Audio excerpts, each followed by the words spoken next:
Hey guys, it's me manshuk. Welcome to my channel. So let's rank common resume lies. But before I start, I assume that you agree that lying on your resume is a bad idea. So there is just no point in lying, and you will see why if you watch this video till the end. And as usual, like and subscribe. People lie all the time. Statistically, people say 3 lies in 10 minutes. But lying on your resume is different from lying in everyday life because the chances that you get away with a resume lie is quite minuscule, because it will backfire either before you sign a contract or when you start working, and it will haunt you forever. If you are using a resume writer, make sure you check everything twice. Okay, let's rank those little lies people usually put in their resumes to make them look better. So I'll use the famous tier system, with S being critical and D being not so critical, meaning that you will not get fired probably, but in the end it depends on your employer if they have second thoughts on giving you another chance to explain the embarrassment, and it depends on your overall performance in the company. Sometimes an employee is very valuable and the employer will close their eyes on their formal lies and pretend nothing happened. I'm inclined to give you a shot, but what if I decide to go another way? I'd say that's fair. And sometimes I like to hang out with people who aren't that bright, just to see how the other half lives. Move over. I'm emailing the firm. I just found our next associate. But that happens quite rarely, and it poses some legal and financial risks and reputational risks as well. So, okay, number 1 common lie is lie about your skill set.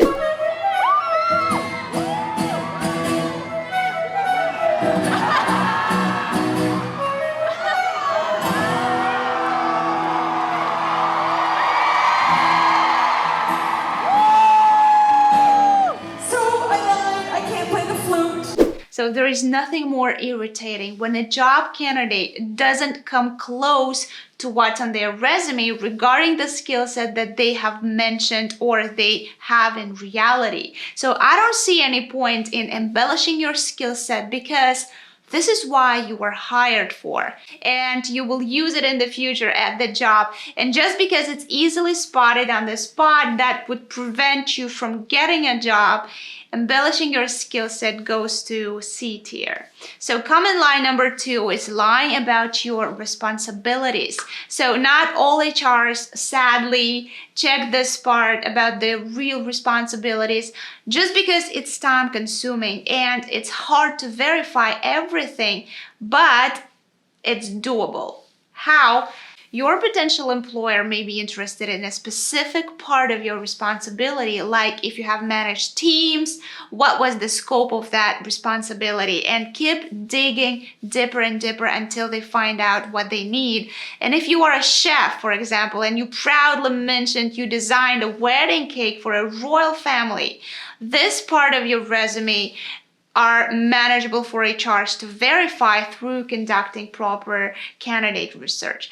Just because those things are caught before the job offer is sent, I would put this lie into the B tier.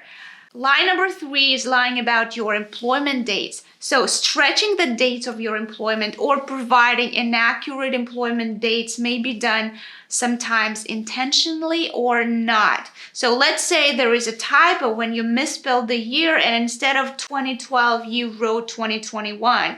And that's explainable, and the recruiter would just need to verify with you that the information again is correct, and you will have a chance to add the corrected dates in your updated application form. Now, considering that you are experienced enough to do the job, a typo like that will not lead to the withdrawal of your application or your potential employment termination.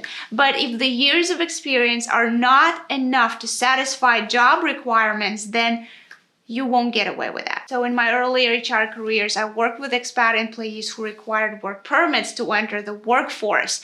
And that was crystal clear that having a minimum years of experience is mandatory for all who come to the country as a foreign national, and all employers submit papers to justify this hiring. And because employment dates are easily verifiable, I'll put this lie into the B tier. So number 4, lying about your job titles.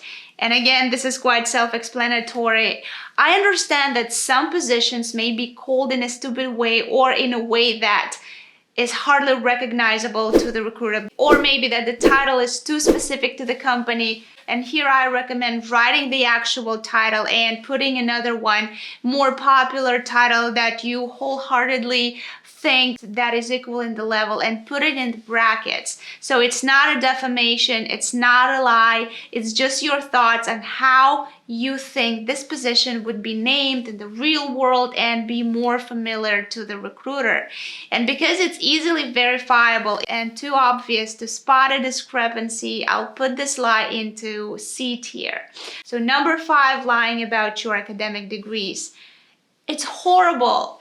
It's irresponsible. So if you dropped out of school, just say that your degree is not complete, or you are in the process of obtaining a degree and you'll get it in like 2 years from now. But don't lie about what school did you go to, which major or minor you chose, the GPA, the academic distinctions such as summa cum laude in Latin, and even lying about the year of your graduation looks like you were trying to avoid age discrimination, which makes sense in case you graduated in 1970s.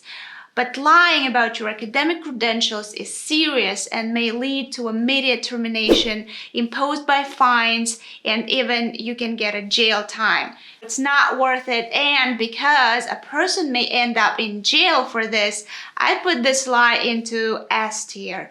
Very serious lie, just avoid it.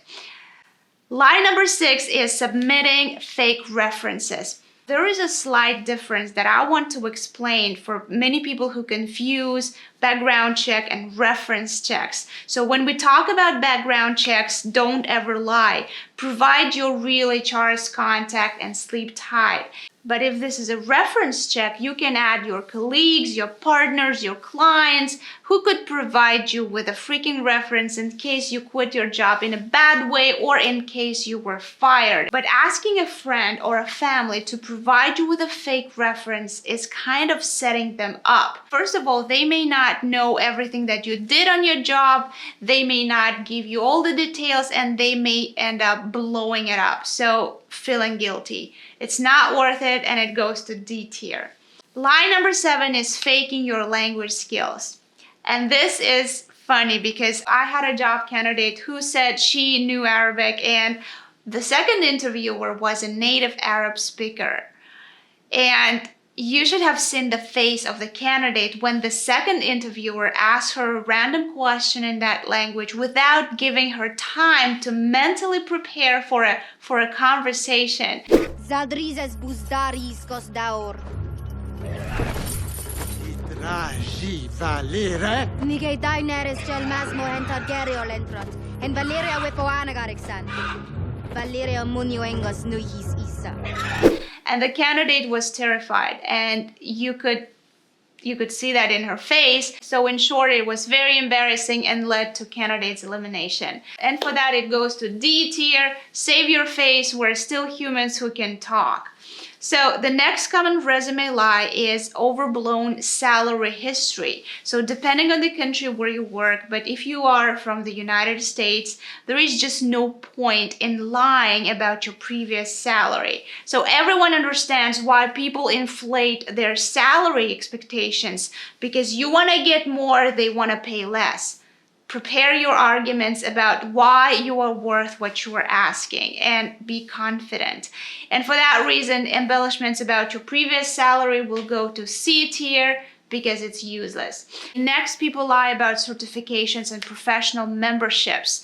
And it depends on the certification itself. And if we speak about the serious ones like project management or CPAs or any professional licensure, there is just no point in lying. But if it's a BS certificate, something easily obtainable online, it's not worth lying about it either.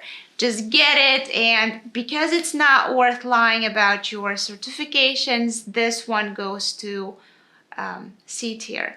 Okay, number 10, and this is the last one, lying about anything else like your hobbies, your military service, your criminal records, name dropping, or anything of that sort. So if you apply for jobs, especially overseas, it may be tempting to lie on a resume, but in today's world of technology and information exchange, you need to be careful because a flop resume from 10 years ago may pop up and bite you in your butt.